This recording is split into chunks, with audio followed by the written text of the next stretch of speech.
Halo semuanya, balik lagi nih dengan Gadget Max di sini. Sebelumnya saya pernah bahas nih dashcam dari 70Mi yaitu A500S yang udah kita pakai nih selama 1 tahunan. Cuma kadang-kadang nih kalau ngerekam terlalu lama atau perjalanan yang jauh, dashcamnya tuh sering restart sendiri. Saya takutnya pas restart ada kejadian ya, jadi nggak ke-record. Dan saya putuskan nih buat ganti dengan yang baru, yaitu DJI N5 Dual yang udah support 4K, punya AI motion detection dengan sistem radar, dan sudah support voice control, dan sudah support fitur ADAS juga. Dan harganya sama ya dengan 70Mi A500, cuma 2 jutaan aja.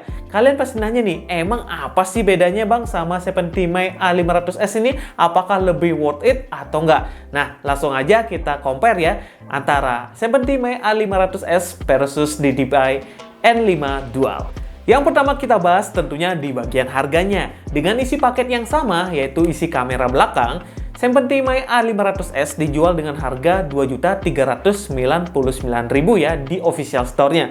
Dan N5 Dual dijual dengan harga Rp2.419.000. Spesial nih untuk N5 Dual ini, kalian udah dikasih memory card ya sebesar 64GB dan internalnya udah 32GB.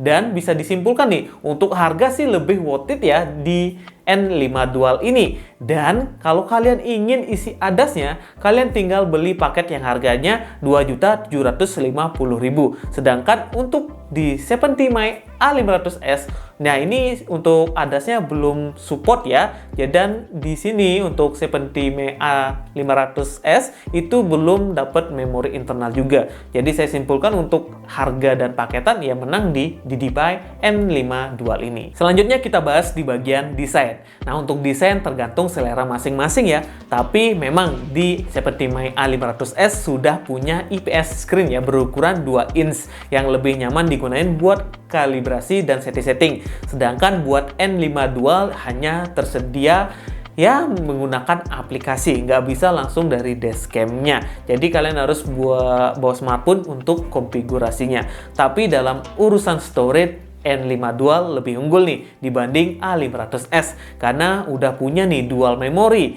yaitu memori internal sebesar 32GB dan external memory bisa sampai 512GB. Nah, dalam paket penjualan yang kita beli itu dapatnya 64GB. Dan dibandingin sama A500S hanya bisa melakukan recording ya ini memorinya sekitar maksimalnya di 128GB. Jadi jomplang banget ya. Dan keduanya ini juga udah sama-sama menggunakan sistem looping recording, sehingga nggak perlu nih khawatir kalau memorinya kehabisan. Selanjutnya kita bahas nih untuk kualitas perekamannya. N5 Dual mampu merekam di resolusi 4K Ultra HD dan kamera belakang di 1080p. Sedangkan di 70Mi A500S resolusinya itu di 1944p ya, dan kamera belakangnya itu di 1080p. Kalau buat kualitas atau ketajaman dari gambarnya, N5 Dual dengan 4K-nya jelas terlihat lebih bagus ya, dengan dynamic range yang terasa lebih luas dan juga SDR-nya bekerja lebih baik dan nggak terasa nih backlight-nya juga saat melihat ke langit. Sedangkan A500S masih terasa nih backlight-nya sehingga langit jadi cenderung putih nih, nggak kelihatan awan biru-birunya. Keduanya sama-sama nih punya viewing angle 140 derajat. Tapi karena resolusi dari A500S yang nggak standar, jadi terasa ya lebih luas di N5 Dual. Ketika kena guncangan di jalan, N5 Dual ini terasa lebih steady atau lebih stabil terhadap guncangan. Tapi secara karakter warnanya A500 lebih ke tone warna yang lebih natural dibanding N5 Dual.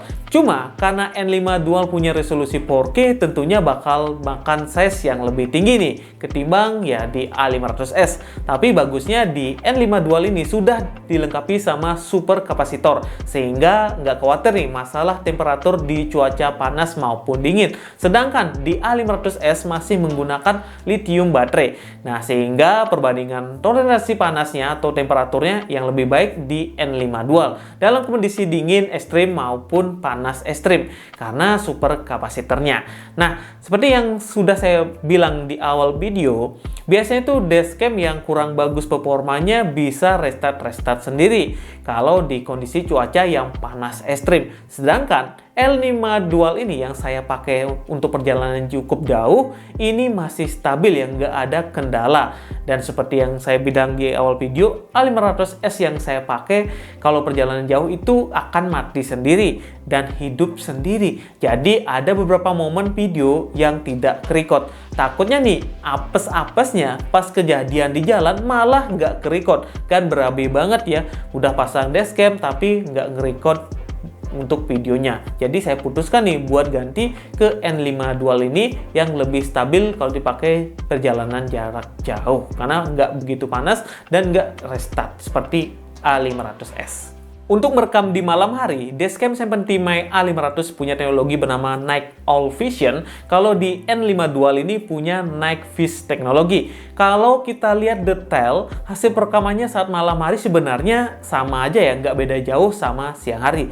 Jadi di N5 Dual ini hasilnya lebih terang. Dan untuk kamera belakangnya juga sama nih untuk detailnya, tapi untuk kecerahannya tetap menang di N5 Dual ini. Selain itu, N5 Dual ini juga punya fitur keren nih, namanya SR Function. Jadi bisa nampilin nih hasil rekaman seperti di game-game gitu. Di sini tuh ada speedometer, ada GPS, ada maps, dan bisa mendeteksi kecepatan mobil di depan kita dan jarak mobil di depan kita. Keren kan fitur-fiturnya? Selanjutnya kita bahas security-nya. Keduanya ini sama-sama punya keamanan untuk parking modenya. Jadi meskipun mesin kalian mati, ini dashcam masih tetap bisa memantau pergerakan yang ada di sekitar mobil yang mencurigakan. G-sensor yang akan aktif jika terdapat guncangan, dan sistem time-lapse-nya yang bisa memantau secara non-stop ketika mobil terparkir.